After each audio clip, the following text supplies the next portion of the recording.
ಸದ್ದು ಮಾಡದೆ ಬಾಳು ಬಾಳೆಲವು ಜೀವ, ಗದ್ದಲದ ಬಿರುದಿರದೆ ಶೇರುರೇವ.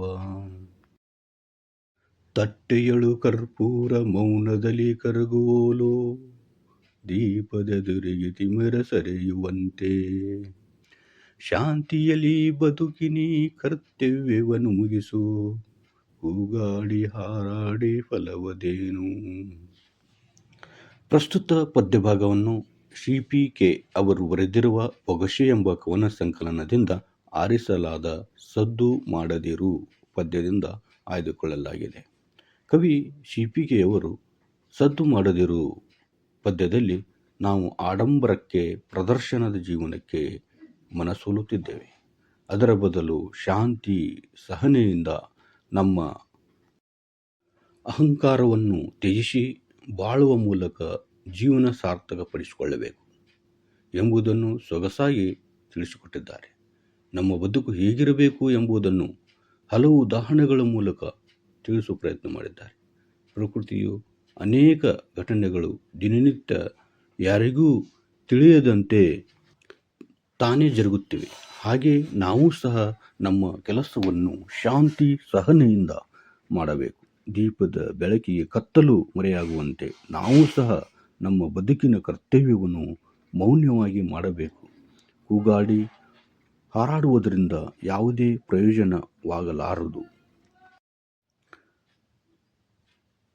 ಬದಲಿಗೆ ಪ್ರೀತಿ, ವಿಶ್ವಾಸಗಳಿಂದ ಬದುಕನ್ನು ಸಾಗಿಸಲು ಸಹನೆ, ಶಾಂತಿಯನ್ನು ಜೀವನದಲ್ಲಿ ರೂಢಿಸಿಕೊಳ್ಳಬೇಕು ಎಂದು ಕವಿ ಈ ಪದ್ಯಭಾಗದಲ್ಲಿ ಚಿತ್ರಿಸಿದ್ದಾರೆ.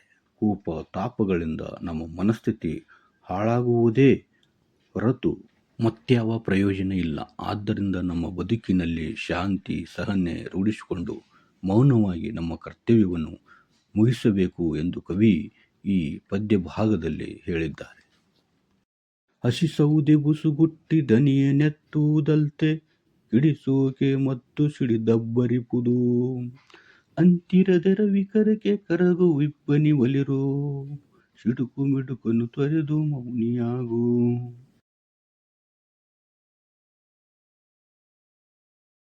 ಪ್ರಸ್ತುತ ಪದ್ಯಭಾಗವನ್ನು ಶ್ರೀ.ಪಿ.ಕೆ. ಅವರು ಬರೆದಿರುವ ಬೊಗಸೆ ಕವನ ಸಂಕಲನದಿಂದ ಆರಿಸಲಾದ ಸದ್ದು ಮಾಡದಿರು ಎಂಬ ಪದ್ಯದಿಂದ ಆರಿಸಿಕೊಳ್ಳಲಾಗಿದೆ. ಬದುಕಿನಲ್ಲಿ ಆಡಂಬರದ ಪ್ರದರ್ಶನವನ್ನು ಬಿಟ್ಟು ನಮ್ಮ ಕರ್ತವ್ಯವನ್ನು ಮೌನವಾಗಿ ನಿರ್ವಹಿಸಬೇಕು ಎಂಬುದನ್ನು ಕವಿ ಈ ಪದ್ಯ ಭಾಗದಲ್ಲಿ ಸೊಗಸಾದ ಉದಾಹರಣೆಗಳ ಮೂಲಕ ವಿವರಿಸುತ್ತಾರೆ. ಆದರೆ ಈ ಶಬ್ದದಿಂದ ಪ್ರಯೋಜನಕ್ಕಿಂತ ಹಾನಿಯೇ ಹೆಚ್ಚು.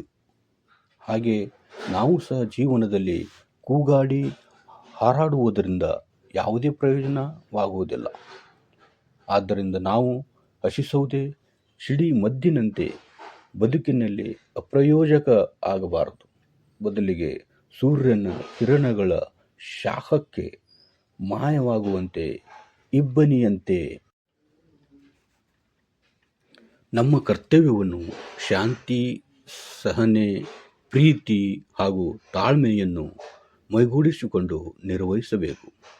ಆಗ ಮಾತ್ರ ಬದುಕು ಸಾರ್ಥಕವಾಗುತ್ತದೆ.